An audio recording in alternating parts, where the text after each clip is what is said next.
Midnight Facts for Insomniacs. I just learned something. Oh, I'm having fun now. You got to practice, which, by the way, that's a fun family night. Oh, bro. Fuck pizza in a movie. On Thursdays, we play charades, and then we all individually dash for the fallout shelter. And we race, and the last person is there is the first person who will be eaten when the rations run out.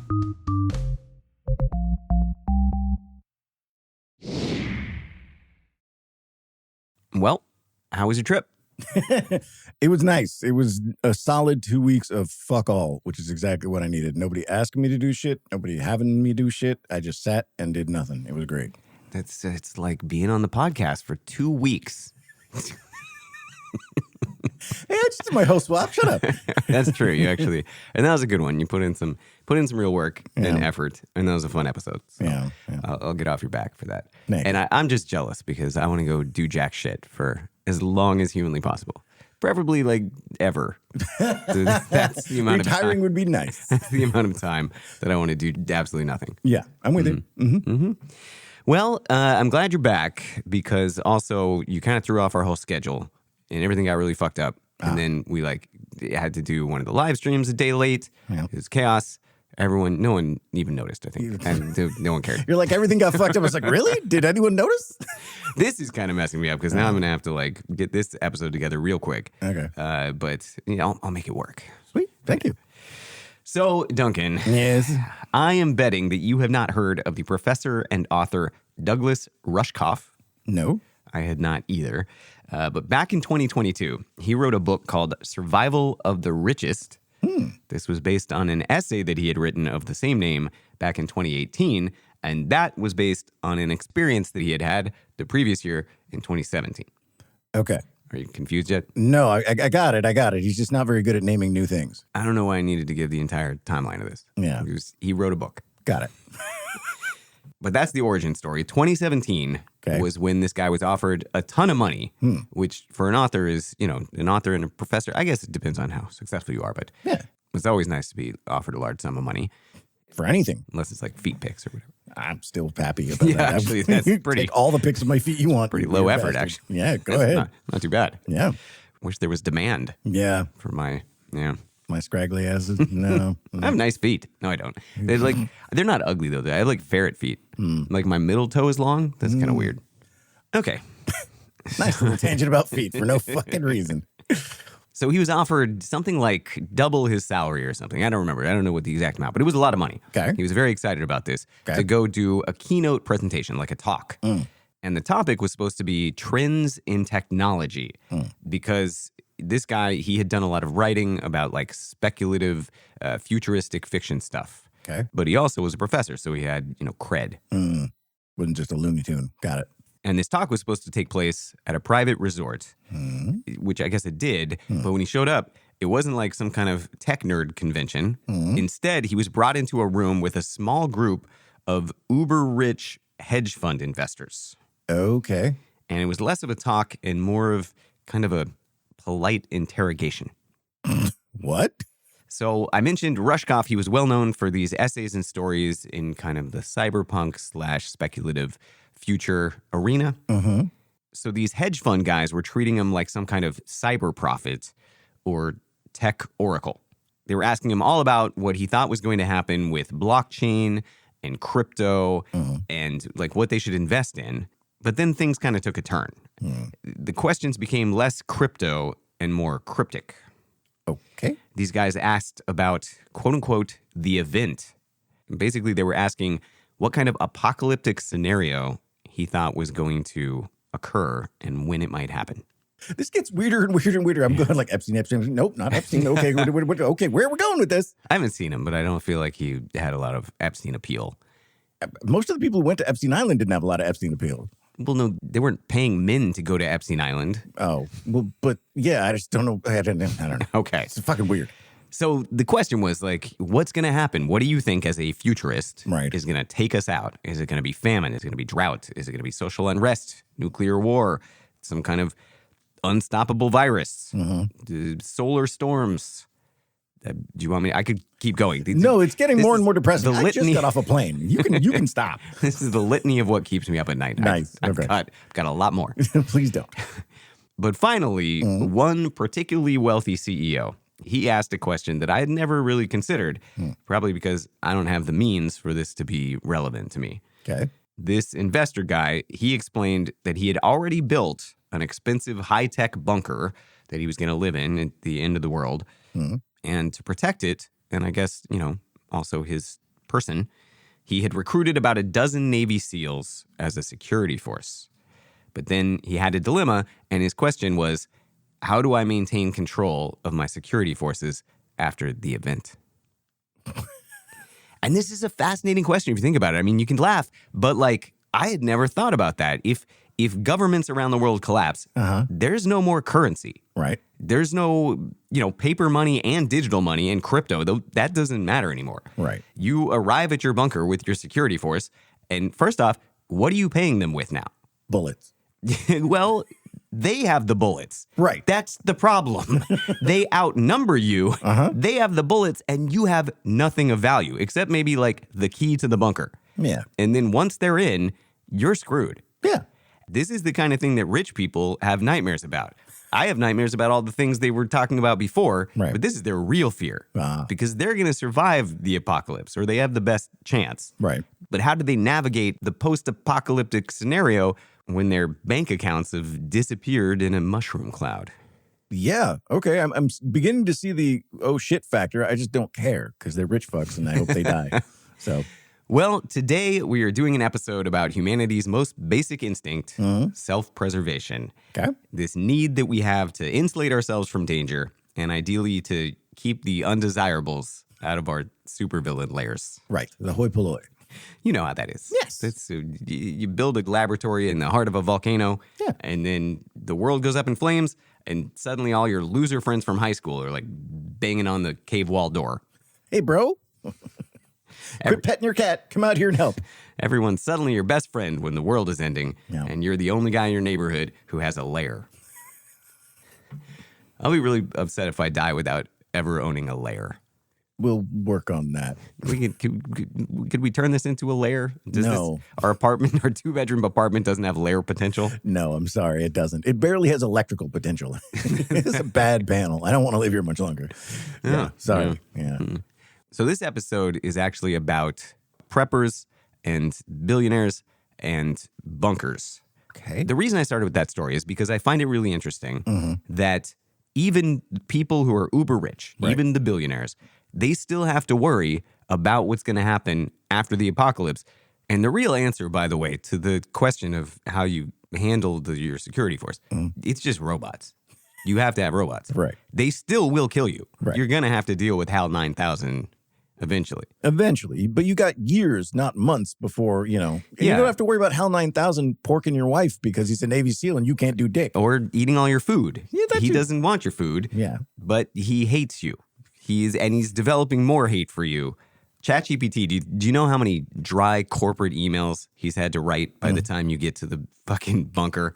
And how many creepy confessions he's had to listen to and pretend that he's just a impartial, emotionless robot? Yeah. While he's secretly disgusted with your entire existence. The reason Skynet goes rogue isn't because it's evil. It's because we're evil. Oh, yeah. No, definitely. It's like, what are you? No more. Not another email, bro. You're done. But that's what you do at first is, robot chef, Roomba, and robot security force that eventually will tear you limb from limb. Right. Yeah. So let's talk about how we got here from the original bunkers to the current bunkers that are also going to fail, just like the original ones did. Okay. Spoiler alert. They all die. Got it. For many hundreds of years, fortifications and defensive structures were built in one direction. If you wanted to avoid getting captured or killed or taunted a second time, you built as tall as possible. Towers, turrets, parapets. I don't even know what those last things are. They might be really short. Parapet is the thing that along the side of the wall that you can walk on. Oh. You can shoot the arrows down from.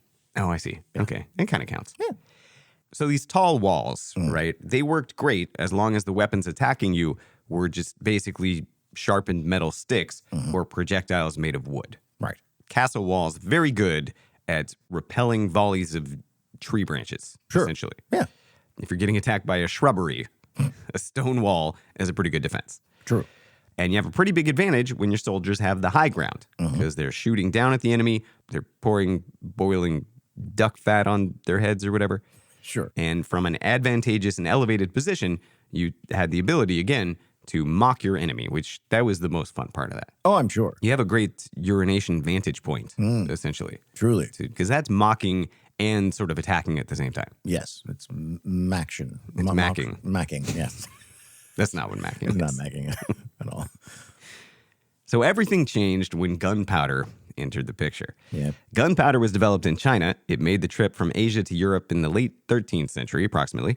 From encyclopedia.com, quote, in the 14th and 15th centuries, Europeans developed relatively inexpensive methods of manufacturing gunpowder, producing stable powder mixtures and forging large siege guns, often known as bombards. These guns fired immense stone shot weighing hundreds of pounds, and their gunners personified them, giving them names such as Mons Meg and Pumhart von Steyr. Sure. It's the weirdest. If I get killed by something called Pumhart's von Steyr, yeah, I deserve it. This is the strangest detail for like an encyclopedia to throw in there. One guy liked to call his cannon Fred the Destroyer. Sally the Slapper. What? Okay. Yeah. It continues, quote, when employed in sieges, bombards could pummel medieval walls and towers into ruin, allowing attacking soldiers to storm fortifications if the town or castle did not surrender first. The defining event that marked the end of the castle era was the fall of Constantinople in 1453. Might have been Istanbul. No, it's Constantinople. Or was it Constantinople? It's hard to tell. I'm never sure. Yeah. I never remember how that Steve Martin song ends. Istanbul kind of rolls off the tongue. It's cool. Constantinople's a little more crunchy. Yeah, I like the punch of Constantinople. If I'm I gonna like be the honest. smoothness of Istanbul. I feel like I'm being simultaneously seductive and creepy as hell. You are. Say Istanbul. Yes, I am creeped out now. So Istanbul had relied on its giant walls, but the Ottomans, they brought their heavy artillery, and their sack of the city would be an announcement to the world that castles were becoming obsolete. Those castle walls are so yesterday. I don't think that's why they did it, to put castles on notice or something. They weren't like just making a statement. I think they wanted the city, but two birds, one stone situation. 2 stones, 1 castle. Right. Yeah. Castles were so 1300s. Now we're going back to huts. At least temporarily. Fuck, they fucked up your castle. Yeah, I mean, they turned your castle into a hut. Yeah. That's pretty much what happened. So cannons in heavy artillery had an incredibly dramatic effect on architecture. Tall walls became uniquely vulnerable. Kind of the taller you went, the more sort of thin and vulnerable they were. Physics works against you at that point. On the other hand, short, very thick walls could take a more of a beating. So the period of time between roughly around 1450 and 1550, it's about that 100 years period, that marked a major transformation in European warfare and European architecture. Walls became shorter and thicker. They were fortified with dirt. I hate this period. You know what? You know what was cool? Fucking castles. Yeah. You know what's not cool? Fucking ditches. And that's where things were inevitably headed. Because this was a constant game of cat and mouse. This was an arms race in sort of an almost deconstructive direction. Trenches became deeper, more fortified, and as a result, the weapons used against them adapted. In World War I, this is when you get the infamous tactic of trench warfare. If you can call that a tactic, it's more of just a thing that happened. Yeah. An adaptation to each other's machine guns. Yeah, it was like default. This is all we can do at this point. Now, we talked about this in our World War I episode, but contrary to popular belief, these trenches were not just shallow gashes in the earth where people huddled. No. Right? There were deep underground shelters with sleeping quarters, command posts, medical facilities, and ammunition storage. You really had to be careful about that part. Extra dirt. And a few bits of timber. And of course, bunkers inspired brand new strategies for attacking and undermining bunkers. Right. Undermining is the perfect word. Yes. That's what they did. Literal definition of their attack. And this is where we get the famous battle that you probably remember that we discussed in that World War I episode, the Battle of Messiness, which was or Messine, Yes. but it's definitely spelled messiness. Afterwards. And there's a lot of messiness. Whew. This was when the British dug under a German bunker and unleashed the largest explosion that had ever explosioned up to that time. Yeah. Massive exploding. So bunkers were starting to be sort of exposed as maybe not, as impenetrable as was hoped. And World War II would undermine bunkers even further with the development of bunker buster bombs. Yep. Penetrative ordnance. Super good. And the development of the term bunker, actually. Bunker was a Scottish word. It meant a bench, but like a bench that could hold stuff, like a trunk. Right. And then it went from that to a golf term, which it still is. But I didn't know that it was used in golf before it was used as a warfare term. Oh. It wasn't until the late 1930s that the word was used to describe the things that had basically defined the previous war. In World War I, they'd been referred to as pillboxes by the British and dugouts by the Americans. World War II is also when you get bunker busters, as I mentioned, although no one actually used that term until the Gulf War in the 1990s. Right. This is getting linguistically complicated. Fuzzy. Yeah. We covered this nonsense a couple weeks ago. Yeah. We don't need to do this again. The English language, kind of fucked. So bunkers at this point weren't doing great. No. They really had their heyday in World War I. Their heyday being also a really terrible time. There was never a good, a golden period of bunkers. No. Nobody was waking up in the morning with their coffee going, bunker. No, it was the worst. But I'm sure you can think of the most famous bunker of that era. The one that Hitler died in? That would be Hitler's bunker. That was the Führer bunker. In January 1945, Adolf Hitler moved permanently and finally into that bunker under Berlin. It was about 55 feet underground. It contained 18 rooms, bigger than I had thought. There were electrical systems, water, ventilation. Ventilation, kind of a no-brainer. Yeah. You yourself will be a no-brainer if you don't get some ventilation in there. Yes. I love how these descriptions of bunkers, they'll be like, and it had water and food, and it's like, Well, no shit. wouldn't have worked out very well. No. Otherwise, it's a cave, bro. You've built yourself a cave. But Hitler's bunker did include a surprising number of modern conveniences. It was a well-appointed, luxurious place to kill yourself. Nice. Hitler committed suicide by gunshot in the bunker on April 30th, 1945. And the world breathed a sigh of relief. I would have gone out. If I'm going to die anyway, why not just one last hurrah in the fresh air? I mean, because you're going to get shot somewhere that you don't die immediately, and then you got to bleed out real slow. They might capture you, and then that's going to be super bad. That'd be bad. I mean, good, but not for him. Not for him. Yeah. But this is kind of what's fascinating to me. Again, bunkers never work out. I mean, of course, again, it's the worst case scenario. It's not, things aren't going well when you're in your bunker. Right. But they never go well later either. They just don't go from bad to worse immediately. They're just at, we're fucked. You're pretty much putting yourself in a rat trap. It's a dead end. You can't flee from an enemy either when you're entombed in a bunker. Right. You're often doing your enemy's work for them. Hey, everyone, I'm going to be over here. Basically only one or two entrances and exits to this fucking thing. Not a lot of room to move around, and you all know I'm here. So come and get me. When you're in a bunker, you are incredibly vulnerable. Some irradiated mutant comes along, and you get to escape them or whatever, but then they just put a crowbar in the door. That's it. Now you're not getting out. An irradiated mutant who has the ability to reason and manipulate tools and stuff. This is further along in the zombie apocalypse. Sure. They've evolved. Yeah. It's alpha mutant. That's the worst time. It's bad times. That's the problem. You got to go in when everyone's all irradiated and dying, but then you got to come out before they become super brain monsters or whatever. Right. Yeah. It's very, very into timing. It's like that sweet spot, right before the mutant evolution. Yeah. That's the really good time to emerge back into the post-apocalyptic wasteland. Right. Do a little bit of preemptive trimming of that mutant tree. So up until now, we've been talking about bunkers that were designed to protect from physical battering and kinetic attacks. Right. And these are what I would consider rudimentary bunkers, just a speed bump in the evolution of the real bunkers that we're going to talk about now. Yeah. So in 1949, the Soviet Union tested its first atomic weapon. And this was when the Americans lost their shit. Yes. And the government did not help. No. They helped. They tried to like give advice, but they didn't help anyone calm down. No. Their advice was, yeah, this is going to suck. Maybe hide under a desk. That's funny that you should mention that because, yes, are you familiar with the 1951 film Duck and Cover? Yeah. That introduced millions of school children to Bert the Turtle. It's amazing. I'm gonna play a clip. Sure. Dee-dum-dum, dee-dum-dum. There was a turtle by the name of Bert, and Bert the turtle was very alert.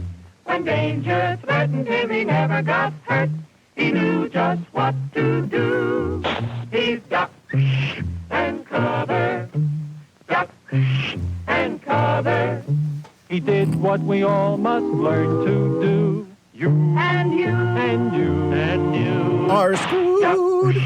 and cover. Like, I guess the whole point, this was like a psychological soothing mechanism or something. Right. Just get on your knees and cover your neck and everything will be fine. Absolutely. Shh, just relax. Go back to It'll sleep. all be over soon. Very literally. Yeah. Now, we must be ready for a new danger, the atomic bomb. First, you'll have to know what happens when an atomic bomb explodes. You will know when it comes. We hope it never comes, but we must get ready. It looks something like this. There is a bright flash, brighter than the sun, brighter than anything you've ever seen. It's If you are not incredibly ready, beautiful, did children. not know what to do, Pay it could close hurt attention you to in it. different ways. It could knock you down hard or throw you against a tree or a wall. It is such a big explosion, it can smash in buildings and knock signboards over and break windows all over town. Which is why you should hide under a desk. You're going to be fine. Except if that thing gets blown over by the big explosion. I said this was intended to like soothe the children. Yeah. And he's like, it will knock down buildings. It's like Godzilla stepping on your town. Right. You know, like the worst monster, the thing that's under your bed is way worse than that. Yeah. Jesus. There's lots of step forwards and step back. I don't think this is real solid That's the thing. writing. You're lying to kids in order to soothe them, Right. but you're giving them all of the worst case scenario Way too much information. Nightmare fuel too. Yeah, you don't want to do that. Like I said, normalize it. Sure, you started out with a good idea. Normalize it with all these other things they don't feel scared about anymore. Then just don't give them all the information. Like just give them the basic shit. Yeah, when you see a flash, you get down under your. Because if you don't do that, you're gonna die anyway. There's no reason to scare the shit out of them. But that's why I'm saying just do the bunker thing, and you know you're gonna kiss your ass goodbye anyway. So just go out and enjoy the freaking light show. That's what I would say, kids. If it happens, If you see a bright light, head outside. go toward it. There's nothing you can do anyway. It's gonna be nice and warm for a minute. You'll have a couple seconds feeling very warm. Run toward the lights, Run towards the light, and children. then run toward the light of Jesus. This is lies. Lies and subterfuge. If you duck and cover like Bert, you will be much safer. You know how bad sunburn can feel. The atomic bomb flash could burn you worse than a terrible sunburn, especially where you're not covered. The comparisons are amazing to me. Oh, yeah. You know how bad a sunburn is, feels, kids? right? You know how bad a third-degree burn is, kids, when your actual bones are exposed? It's a lot like that. And Bert's turtle fucking shell ain't protecting him either. No, he's going to be turtle souffle right next to you. So don't worry about it. Now, you and I don't have shells to crawl into like Bert the turtle, so we have to cover up in our own way. First, you duck, and then you cover. And very tightly, you cover the back of your neck and your face. Famously, nuclear bombs go directly for your neck. And face. I mean, I guess if things fall on you, then you could... What? But putting your hands, anything hard enough that I will know. sever your spine, putting your hands over it isn't going to save you. In Betty's school, they are talking about the atomic bomb, too. Betty is asking her teacher, how can we tell when the atomic bomb may explode? And her teacher is explaining that there are two kinds of Teacher attack. is like, I don't get paid With enough for warning this shit. and without any warning. Always remember, a flash of an atomic bomb can come at any time, no matter where you may be. Sleep well. You might be out playing at home when the warning comes. You might be cuddled up with your mom, feeling all safe. Guess what? Nothing's safe. You're never safe. You're not safe anymore. Anywhere. Jesus. Yep. This is so, I just don't understand the strategy. It's so bizarre to me. They started with a good idea and then they just went too far into it. Okay, that's enough of Bert the turtle. And his death march into the fiery lights. But you get the idea. Mm-hmm. The government was really trying to apparently traumatize children hardcore. Yeah. And give them completely useless and contradictory information. Yeah. And it wasn't just the government. It was like every institution had their own input. So in 1961, Life magazine ran a cover story titled How You Can Survive Fallout. And it actually started with a letter from President John F. Kennedy. The following article is kind of a mindfuck. It is in depth. I was able to find like an archived version of this. There are diagrams for building shelters of all types. They include price lists of materials and like full-on blueprints and explanations. And it's sort of for every budget. They're like, here's a luxury shelter, and then here's like a concrete wigwam that you can just, best of luck. Yeah, you're gonna die. It's basically just a tombstone. Yeah. You can be under this thing. And conveniently, you should write your will and testament on the front. Yeah, last will and testament should be carved on the front of your wigwam. I have to say, though, I read this article. I was getting anxiety reading every line of this article. If I had lived during this time, holy fuck. Yeah. This would have been so terrifying. Here's an example from the section titled Rundown of Things to Remember in Case an Attack Should Come. Quote, the standard civil defense signal for an alert is a steady 3 to 5 minute blast of a siren or whistle. That's a long time. Yay. Quote, if an attack should come, however, the first warning you may get could be the flash itself. Your first move... However, we could fuck this up and the first thing you notice is going to be a large flashing light and suddenly you can see through mom.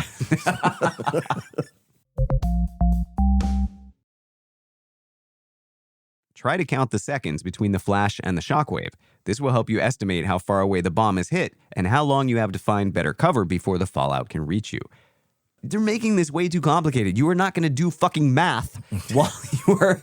Because they tell you, like, divide by 5. Take the seconds, divide by 5 after a nuclear fucking explosion. Yep. Okay. Sure.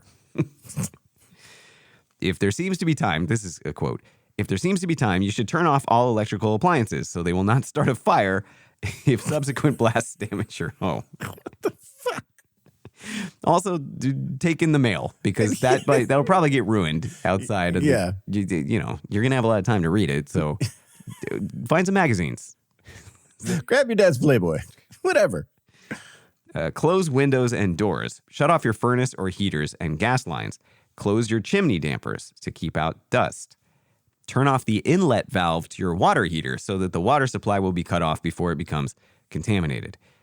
I mean, that's good. Yeah, like these are all very intelligent things to do that are not going to happen. Yeah, you're going to run around and do your little chores before you run to the bunker, or let's recap. So, you do math, right? Pay your final bills because don't be irresponsible. Right. You got to choose your outfits. Also, you got to go like pack, and you got to pack with the rolling technique instead of the folding technique, right? Because then you can fit more in your bag, right? So, quote, Rogers Connell, civil defense expert at Stanford Research Institute, emphasizes the importance of having you and your family ready with a rehearsed plan for survival so that each member knows exactly what to do. So you got to practice this, which does make sense. If you're going to be doing math, turn off lights and stuff, remember to do all that while everyone is screaming and exploding. Yes. You got to practice, which, by the way, that's a fun family night. Oh, bro.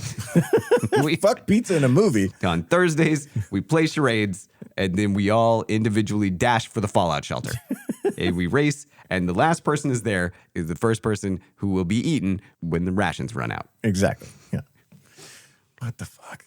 But lest you think the government was just interested in protecting its citizens, which no one actually thinks. No.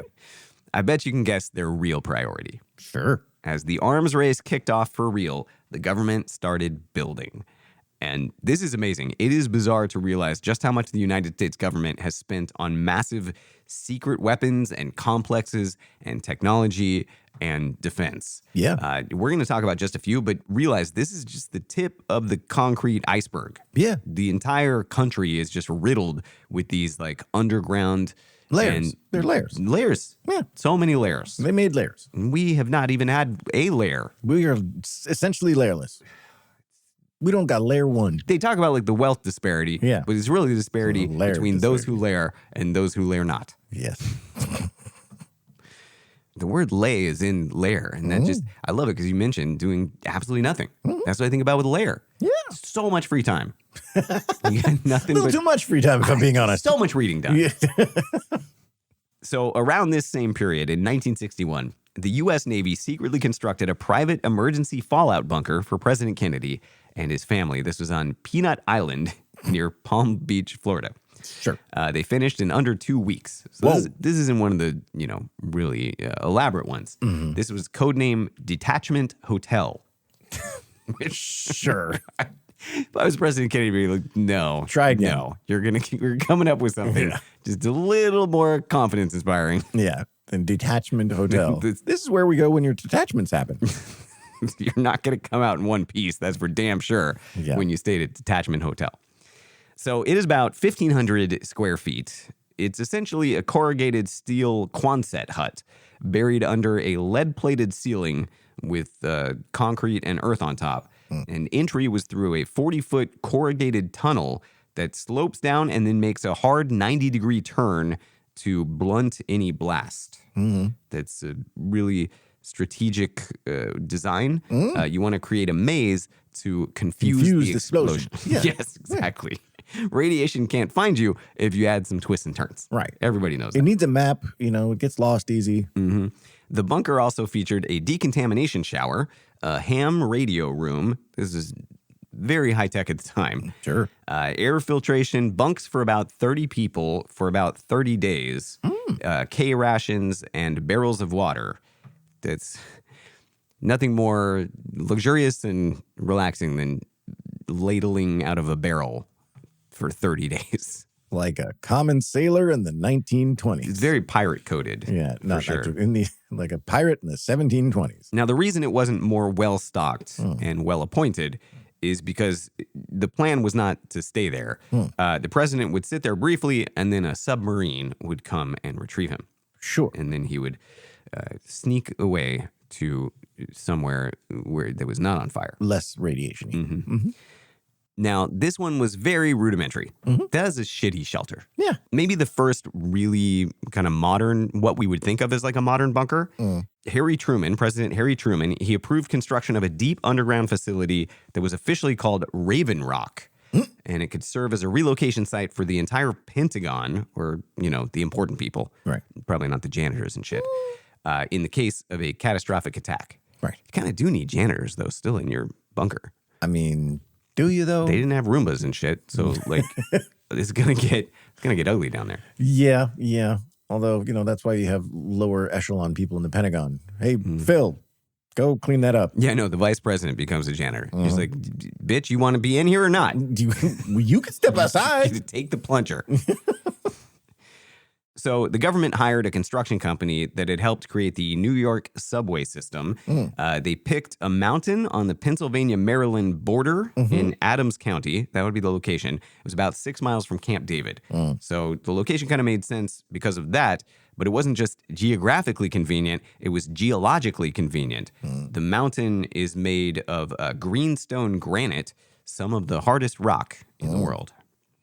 I don't know that, cool, that's good once you're in it, but also, like, if I'm the guy who has to build it, I'd be like, could we choose a softer stone, please? This is very challenging. I would have absolutely stuck with that mountain and just charge him up the ass for drill bits. Just like, yep, nope, that's another $3,000 drill bit, bruv. Sorry. Should have chosen a softer rock. You wanted it as hard as it could be. It is fucking hard. So in January 1951, the federal government took more than 280 acres. They basically seized it. Construction began the very next month. The government blasted out and hauled away roughly 500,000 cubic yards of granite in about 10 months. It was supposed to be classified. It was a classified operation. Sure. Workers were not screened at all. Sure. They just hired anybody who could get through that fucking rock. Anybody who had a chisel. Yeah. Mostly dwarves, I believe. Lots of. If you had a long enough beard. Right. You and were in. big bulbous nose. Yep. You did have to be able to sing in harmony. Yeah. Hi-ho. Yeah, they had to hit the notes. But beyond that, they had no criteria. No prerequisites. But this is true that they weren't screening anyone. But before we blame a bunch of contractors, let's remember that also you cannot inconspicuously detonate a mountain. No. Putting large amounts of explosions inside of a mountain that even if it was previously owned, people are going to notice. That might have been like, I want to give the government the benefit of the doubt Right. and just assume that they were like, hey, everyone's going to know. Right. It doesn't fucking matter. We're going to call it classified because we can't not. Right. But come on. Come on, bro. A nearby resident named Earl Harbaugh, he told the Associated Press decades later that the blasting, quote, knocked you right out of bed. Locals gathered along the Route 16, which ran along it, to watch. Some of them held picnics while this was going on. Classified. Absolutely. Classified picnic. This reminds me of like Area 51. Yeah. It's just like a bunch of people with binoculars like having snacks. Yeah. And waiting for the aliens. Now, the project, it also snarled traffic in the area because, of course, they were like, carting in all this stuff. And it went massively over budget. Weird. It became such a fiasco and an embarrassment to the Harry Truman administration that the bunker earned a nickname. This is amazing. It would become colloquially known as Harry's Hole. Oh, no. Or was it, wait, Harry Hole? No, it's Harry's Hole. I don't know which is worse. Harry Hole's bad. They're equally as bad. Harry's Harry Hole. That would be, at least it wasn't that. Good. Now, it was not just a hole, let's give it its due. It was a hairy hole. No, it was not like what you think of as like a rudimentary bunker. It didn't have barrels with ladles and shit. No. If you imagine 5 full-sized office buildings, each 3 stories tall, buried underground, they were accessed by 2 sets of massive blast doors and were connected by curved underground roads large enough for trucks and buses. An entire facility that was powered by a pair of diesel power plants. That's what we're talking about here. Right. This was a little tiny neighborhood, a little tiny underground neighborhood. Right. Which is pretty impressive for the time. Sure. So Raven Rock required millions of dollars a year. I'm going to call it Raven Rock. Harry's Hole is not a thing. Harry's Hole. No. It required millions of dollars a year to keep it operating. Right. For no apparent benefit. Right. The Soviet Union fell in 1991, and we were still paying taxpayer dollars for a good part of that year. It became harder and harder to justify. And so later that same year, in 1991, President George Bush shuttered the facility. Can you guess when it was fired back up? The 9/11. In the hours and days after September 11th, 2001, Vice President Dick Cheney is widely believed to have run his office and operations from Raven Rock. And the facility has been operational and siphoning tax dollars ever since. Oh, that's nice. It's even being expanded. Oh, good. So thank God we're still paying for that rather than universal health care. Right. At least if the world ends, a few politicians will be safe. And that's what matters. Yeah. Okay, next bunker. Slightly less bitterness, I hope. Okay. So basically take Raven Rock and then scale it up. Oh, shit. Have you heard of Mount Weather? No. Really? No. Oh, this is like right up your alley. I'm surprised you haven't heard of this. Okay. So Mount Weather got its name for a very specific reason. It started as a research station primarily involving weather balloons and kites. If you want to research the atmosphere, you got to find a way to get up there. And planes are very expensive. Yes. They didn't have drones back then, so the best strategy was load-bearing kites. Okay. In fact, in 1907, Mount Weather was involved in a remarkable altitude record. A train of kites reached approximately 23,111 feet, carrying meteorological instruments, which I'm told is very impressive. I mean, it sounds impressive. This is a kite, motherfucker. I always figured a kite could reach that elevation by accident. Well, no, but just I've lost Many a kite, and I assumed they are just circling the upper reaches of the atmosphere. Yes, they And never come down. sampling the tasty winds up there. Dude, I can't get those little motherfuckers off the ground. So anyone who can do that Really? shit with like weight on them is like, fucking more power to you, bro. You can't fly a kite? No, I was never very good at it. They just go up and then they land. It flies itself. If you're doing it right, I apparently wasn't doing it right. Were you trying to fly a chair? No. Are you clear on the difference between furniture kite. and... Kite. It's I love the idea of Duncan just running desperately, like super as fast as he can, with the kite just bopping around on the ground behind him. bapping behind me, just bap, bap, bap, bap, bap, bap, taking out dogs and shit. Raising nothing but a trail of dust. Yep. Okay, I'm done. That was too much fun. All right, so in 1936, everything changed for Mount Weather because the government figured out that the facility was sitting on a gold mine. Except in this case, the gold took the form of exceptionally hard basalt rocks, but they were more valuable than gold because they were exceptionally stable and thus particularly suited to the construction of cavernous spaces. The hardness and stability of the rock meant that the surrounding mountain was less likely to collapse when it was hollowed out. So the land on which the mountain existed was transferred from the Bureau of Weather to the Bureau of Mines, which I did not know was a thing. Didn't know they had bureaus for those. I had no idea there were so many bureaus. There's a bureau for everything. Sure. I think there's a bureau of deciding what gets to be a bureau. I think there's a bureau of bureau management. Yeah, they're 100%. I guarantee you. Yeah. So Mount Weather is located about 50 miles west of Washington, D.C. in the Blue Ridge Mountains of Virginia. It is technically operated these days by FEMA, the Federal Emergency Management Agency, which is technically now part of the Department of Homeland Security. And there's an entire complex on the surface. It's called Area A, and that's not classified at all. Everybody knows about it. That is where FEMA conducts basic operations. Okay. But where it gets interesting is Area B. Believed to be about 600,000 square feet of space underground. Jesus. We don't know exactly for sure because the government isn't publishing blueprints. Right. What we do know is that construction on the major underground complex began in 1954 under the codename Operation High Point. The Army Corps of Engineers ultimately completed the project in the late 1950s, and they managed to keep it, under the radar, so to speak, for about a quarter century. On December 1st, 1974, TWA Flight 514, flying from Columbus to Washington, it was diverted because of a storm to Dulles Airport. As a result of operator error, the plane descended too early and struck a rock ledge on the west slope of Mount Weather. 92 people aboard died. Right. Silver lining, the facility itself undamaged. Nice. Cool. It all worked out for a mountain. A mountain. Yeah. But the secret did not survive. No. This was when journalists who were covering the crash, they noticed a fenced federal facility nearby, and within literally just days, the Washington Post was already reporting on Mount Weather. A Defense Department spokesman told the paper that he was not permitted to comment on what Mount Weather was or how long it had been in its current use. And, of course, all of the journalists immediately said, okay, No, that's fair. Cool. Sure. And fucked off. and quietly went away and forgot about the whole story. Yep. JK. No.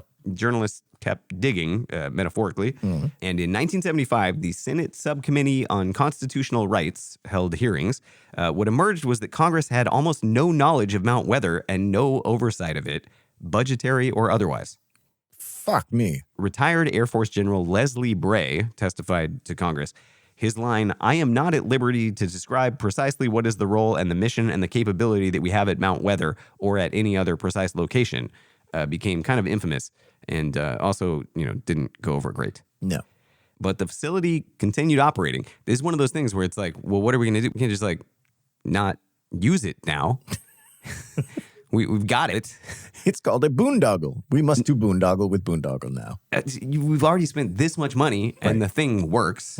So what they did was they just put this FEMA training center on the top of it. It's now FEMA's largest facility. Between 800 and 1,200 people work there on the top, which must be interesting because, underneath you is where all the interesting stuff is happening. Right. And you're just going to work every day going You're listening to the floor every now and then. Just put a cup down. Sure. Oh, They're gonna bomb Russia. Okay. So Mount Weather at this point is basically the government's backup plan. If Washington, D.C. were leveled, the country could still potentially be run from this location. It has kind of everything you would need to still run the government. Although everyone knows about it now. If I were a hostile nuclear power, I might send a few bombs to this fucking mountain as well. Just throwing that out there. It's called a secondary target. So we don't know a lot about Mount Weather. Like we know a lot about Mount Weather, but not in detail. Like there's communication facilities, offices, computer rooms, dormitories, cafeterias, medical facilities, massive water supplies, power systems, all the infrastructure that would be necessary to support a reasonably large population for an extended period of time. There is even a television studio. We know that there's a television studio so that the president can address the nation, whatever is left of a nation that did not have a big reinforced bomb shelter to go to. Right. The 5 dudes around a ham radio, and the president will be like, it's all going to be okay for me. Sucks to be y'all. And that's where we're going to leave it for now. We went over a few bunkers. Next time, this is part 1. Next time, we're going to get into like the future of bunkers and luxury bunkers and what the billionaires are going to do to outlast us all. To outlast the event. Yeah. It's mostly just Mars. Right. They're going to go to Mars. Yeah. Which is fine. That's all right. Good riddance. Off you fuck. All right. Well, that was depressing. I need to go to sleep now and have good dreams. Appreciate it. Please do head on over to the Patreon. The more money you spend, the more cool shit we can do. And it's all for you guys. So you end up benefiting anyway. And then head on over to the Discord. Huge growing family of wackaloons there. Lots of fun times happening. And then, as per usual, and forever after, knowledge is power. Sleep is overrated.